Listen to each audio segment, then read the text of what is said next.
design. Now in this top design right here, we have, often they used water, and they liked water a lot as a design concept. So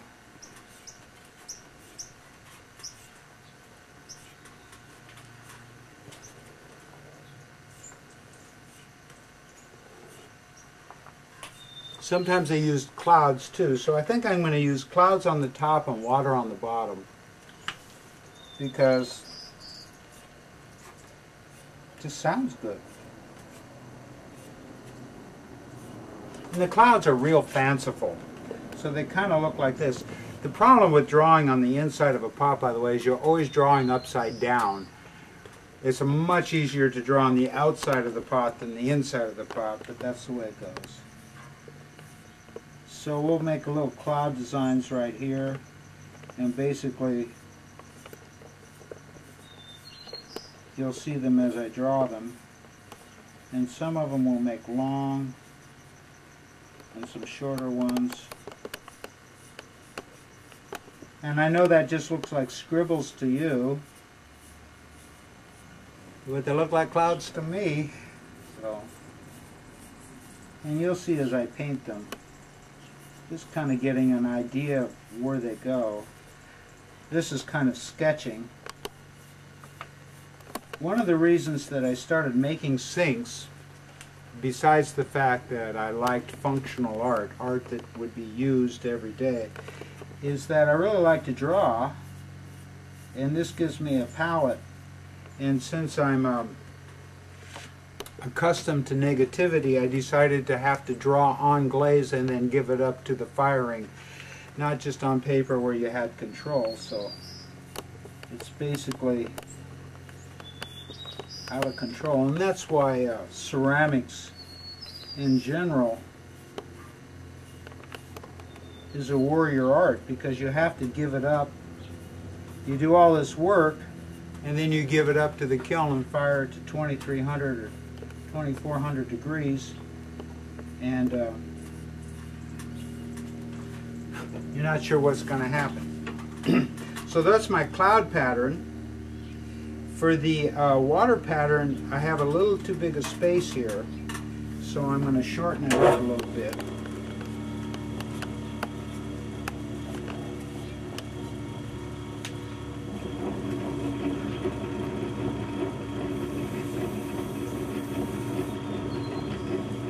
And make this pattern a little wider.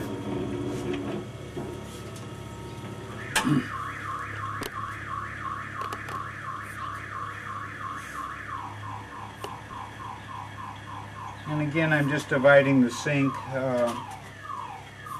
eyeballing it.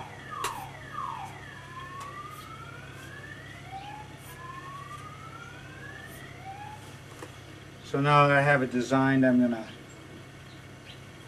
gonna kind of repeat this curve pattern.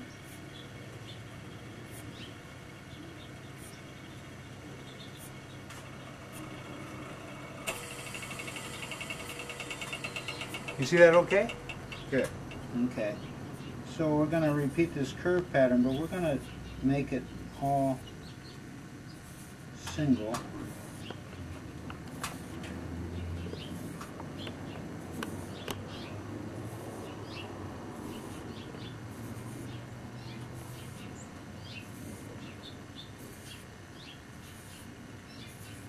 Now these are all going to have little curls in them. Kind of hard to do with pencil. It's even harder to do with a brush.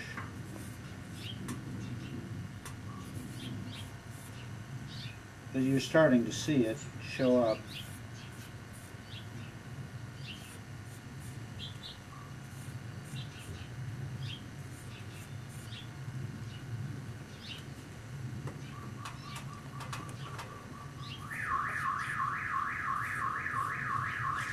And ultimately it will be a little more complex than this. This is going to be a very dense design right here to contrast with the open design that's above it. Doesn't look very dense right now, but That's it. And then the last thing is we'll put a design in the middle right here, but I'll do that last, not first.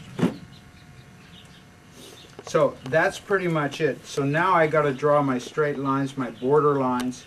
I'm going to use cobalt carbonate. It's very traditional. You can actually tell the age or the era or the dynasty of some Chinese pots by the quality of the cobalt. And the Ming Dynasty had really, really good cobalt sources, but as they ran out slowly but surely, you can see that the cobalt is not as intense as it might be. This is cobalt carbonate. It has 3 oxygen molecules in it, so it is not as strong as cobalt oxide, because it has a little more oxygen in it, but it's still darn strong. If you poured it on something, it would be there forever.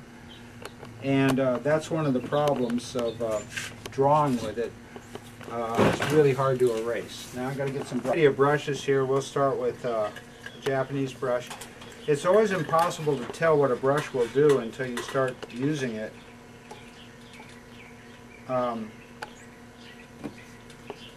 So whether you buy a cheap brush or an expensive brush, sometimes makes no difference. So I'm going to put the lines in here, and I'm hoping I select the right brush.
You have to have enough oxide on your brush to go all the way around, but not so much that it drips.